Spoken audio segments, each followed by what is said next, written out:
Have you ever been so thirsty you felt like you could drink an entire ocean? Well, what if the ocean was all you had? Today, we are diving into one of the most incredible survival stories ever told, a story that will redefine what you think is possible for the human body and spirit. This is the tale of Poon Lim. Now, before we get into the heart of this unbelievable journey, I want to give a huge shout out to our sponsor for making this video possible. They are. Alright, let's set the scene. It's November 1942. World War II is raging. A 25-year-old Chinese steward named Poon Lim is working aboard the British merchant ship, the SS Ben Lomond. The ship is sailing from Cape Town, South Africa, towards Suriname, but it never reaches its destination. Out in the vast, unforgiving South Atlantic, a German U-boat spots the Ben Lomond. 2 torpedoes strike, and the ship sinks in just 2 minutes.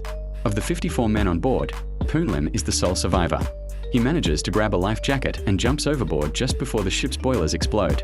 After about 2 hours in the water, he spots something floating in the distance. It's a wooden raft, roughly 8 feet square. It's basic, just a few planks of wood, but it has a small stash of supplies, a few tins of biscuits, a 40-liter jug of water, some chocolate, a bag of sugar lumps, 2 smoke pots, and a flashlight. This meager collection would be his lifeline. For the first few days, Poon Lim rations his supplies carefully, surviving on the biscuits and water. But as days turn into weeks, his supplies start to dwindle. The water runs out first. This is where the real struggle, the real test of ingenuity begins. Dehydration is a killer, far faster and more certain than starvation. He's surrounded by water, yet he can't drink a drop of it. The salt would only dehydrate him faster. So, what does he do? At first, he tries to collect rainwater. He uses the canvas from his life jacket to fashion a makeshift catchment system. But the rains are infrequent. Desperate, he watches the birds flying overhead. He notices they often circle and dive. He realizes there must be fish. He needs a way to catch them. But how, with no tools? This is where Poon Lim's resourcefulness truly shines. He starts taking things apart. He pulls a wire from the flashlight. He bends it into a hook. For bait, he takes some of the hard, compressed biscuit, chews it into a paste, and puts it on his new hook. It's a long shot, but he has no other choice. He casts his line into the deep blue. Nothing. He tries again.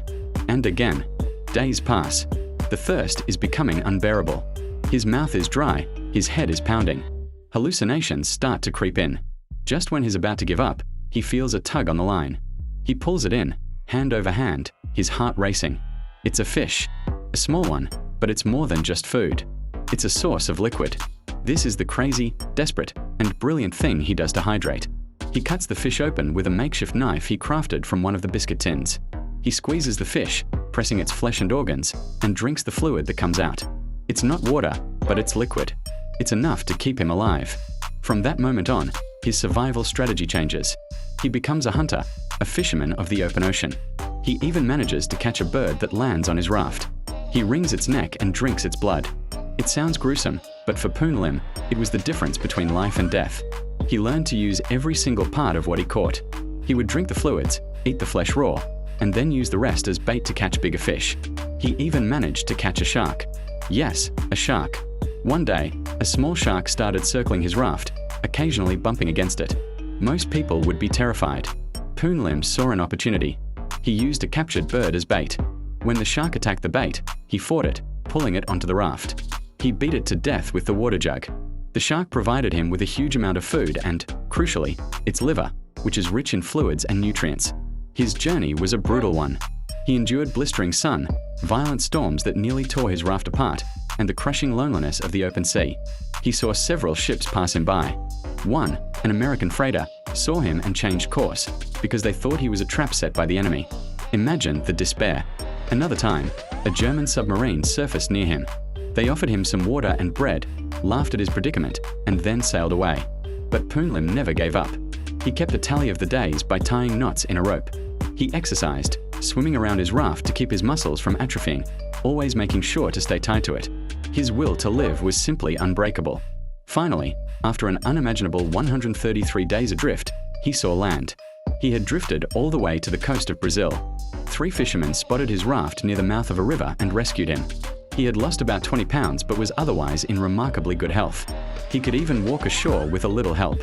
When he told his rescuers how long he had been at sea, they didn't believe him at first. It was only when the calendar confirmed his count of 133 days that the world began to grasp the sheer magnitude of his ordeal.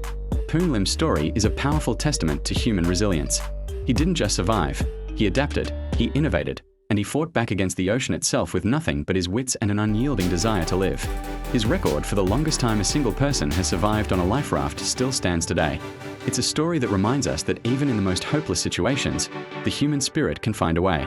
Thank you so much for watching. If you found this story as inspiring as I did, make sure to hit that like button and subscribe for more incredible tales from history.